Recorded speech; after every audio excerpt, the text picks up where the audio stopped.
रूहानी सफर के बारे में आज पूरा सत्संग रहेगा। आप पूरा जरूर सुने। और सत्संग शुरू करने से पहले मैं फिर से राधा स्वामी बोल देती हूँ। जी राधा स्वामी जी, जी राधा स्वामी जी, जी राधा स्वामी जी।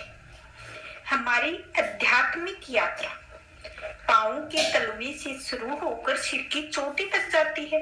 इस सफर की 2 मंजिलें हैं। पहली दोनों आंखों के बीच तक और दूसरी आंखों के बीच और सिर की चोटी तक। जागृत अवस्था में हमारे मन और आत्मा की बैठक आंखों के केंद्र में है।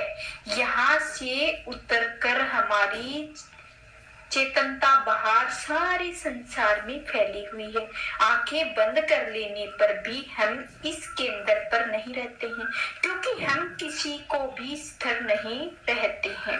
हम अपने आप को सांसारिक इच्छाओं तथा कारोबार के विषय में या फिर संबंधियों और रोज के कामकाज के बारे में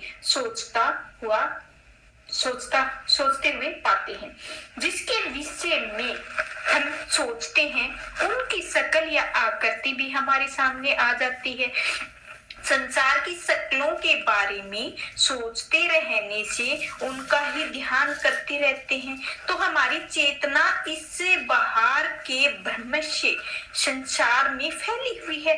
गुरु रामदास जी कहते हैं कि हमारा मन पल पल अक्षण अक्षण बाहर दुनिया के भ्रमों में भटक रहा है। यह पल हर पल के लिए अपने आंखों अर्थात आंखों के पीछे टिककर नहीं बैठता है। मनो फुनो फुनो भरमी बहु धावे और तिलु धरी नहीं वासा पाई। जब तक हम अपने ध्यान को समेटकर वापस आंखों के बीच में नहीं लाते हैं, हम अंतर में एकाग्र नहीं हो सकते हैं। अपनी रूहानी सफर का पहला कदम तक नहीं रख सकते हैं। अपनी चेतनता को आंखों के बीच में तीसरे तिल पर लाना इस सफर का पहला कदम है। हजरत ईसा ने भी यही संकेत किया है, खोजो और वह तुम्हें मिल जाएगा, द्वार खटखटाओ और वह तुम्हारे लिए खोल दिया जाएगा। तो परमात्मा हमारे अंदर है। हमारी सूरत इस बाहर संसार में भटक रही है। घर के दरवाजे को हम बाहर से खटखटाना होगा ताकि हमें अपने घर के अंदर ले जाने वाला दरवाजा खुल सके। हमें इस संसार से अपने ख्याल को सिमरन और ध्यान के जरिए वापस आंखों के बीच में लाना है।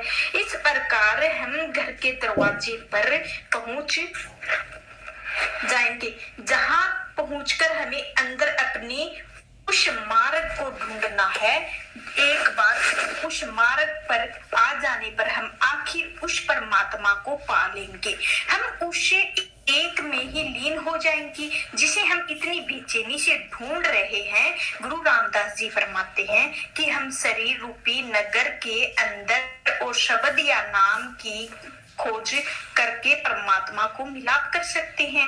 काया नगरी सबदे नामो नवे निधि पावे। आंखों के इस केंद्र को जहां हम नाम या धुन के संपर्क में आते हैं, तो भारत के संतों ने 10वां दरवाजा, 10वीं गली, 10वां भी कहा है। गुरु अमरदास जी कहते हैं कि 9 द्वारों के जरिए बाहर की ओर दौड़ रहे मन को खड़ा या शिथिल करके 10वां दरवाजा खोलो।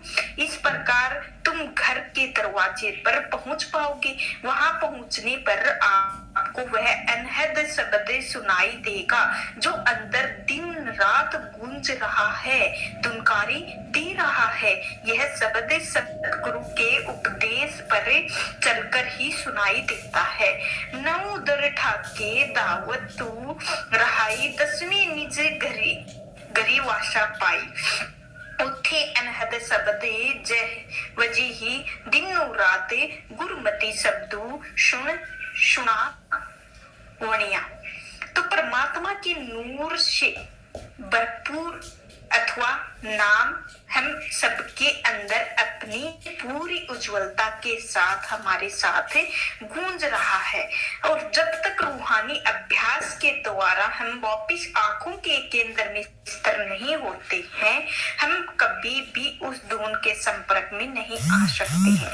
लेकिन एक बार अगर हम उसके संपर्क में आ जाते हैं तो वह आवाज इतनी सुरीली, लुभावनी और आकर्षक है कि हम तुरंत उनकी आंखों की ओर खिंच जाते हैं, अपने आप की इंद्रियों के प्रति विरक्त हो जाते हैं। ईसा मसीह का कथन है, अगर तेरी आंख एक होगी तो तेरा सारा शरीर प्रकाश से भर जाएगा।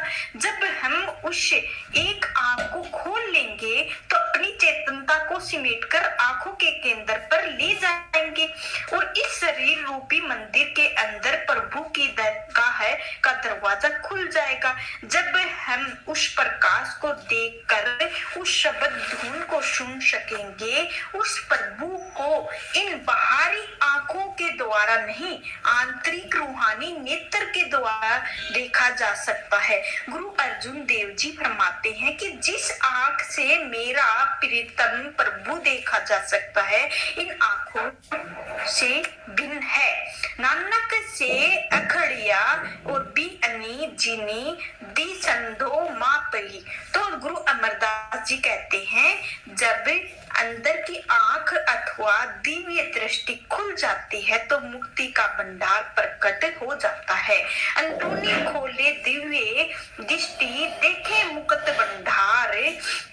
संत नामदेव जी कहते हैं कि जब आत्मा सिमटकर अंदर आंखों के पीछे आ जाती है तो आंतरिक नेत्र को झिलमिलाता हुआ प्रकाश दिखाई देता है और आंतरिक कानों में अनहद शब्द सुनाई देता है और यह झिली मिली कारू दिशंता है अनहद शब्द बजनता।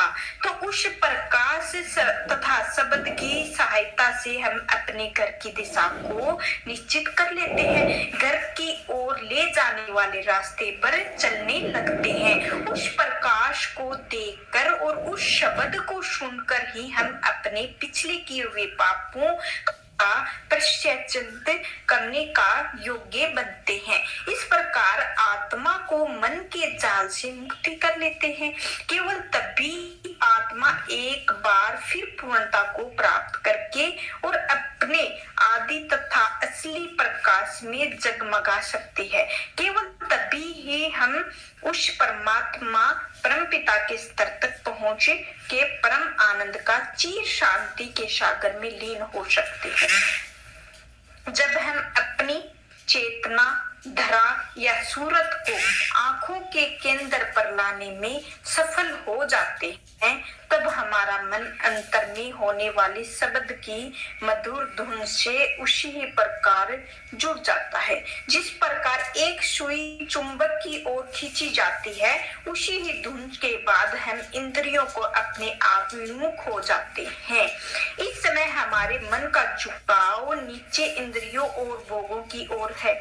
इंद्रियां हमारे मन को सदैव अपने स्तर में गिरावट की ओर खींचती रहती हैं, लेकिन जब हम हमारा मन वापस आंखों के केंद्र में स्थिर करने के लिए सफल हो जाते हैं तो इसे अपने अंदर शब्द या नाम के साथ जोड़ लेते हैं।